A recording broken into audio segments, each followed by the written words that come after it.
fairly quick. I just want to do a couple examples with Coulomb's law. It's really the only mathematical thing we'll deal with electrostatics.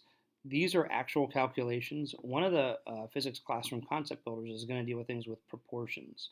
Some of you got really good at that with thinking about things with universal gravitation. So I'm definitely glad we did that ahead of time. And I can do an example of that in just a minute.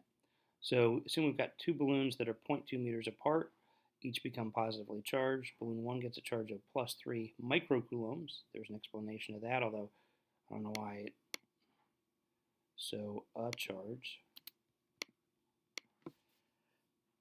I need to change that. Oh, goodness. Let's just do this toolbox. Toolbox, no. Kind of screwing up here. Let's do this smaller.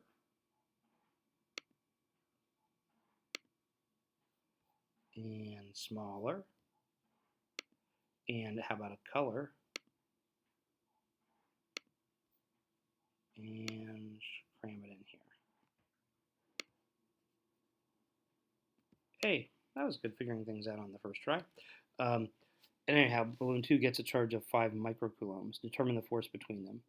So here's our general electric force equation between two charges.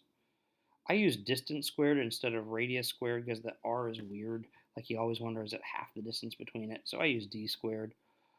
So this is the Coulomb's law constant. That's always going to be the same. 3 microcoulombs is 3 times 10 to the negative 6 coulombs. 5 microcoulombs is 5 times 10 to the negative 6 coulombs. A lot of people forget to square this denominator. So that's that. Now assume the balloons are moved 4 meters apart. Instead of 3.38 newtons, now notice becomes 1/4 as much. So I could think about this in terms of how I do the math. I got my initial conditions. I'll move this here.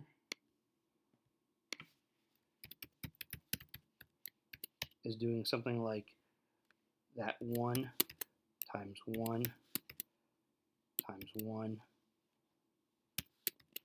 over 1 squared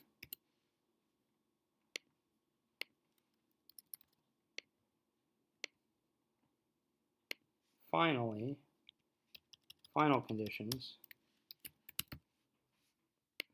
be something like 1 times 1 times 1 over 2 squared.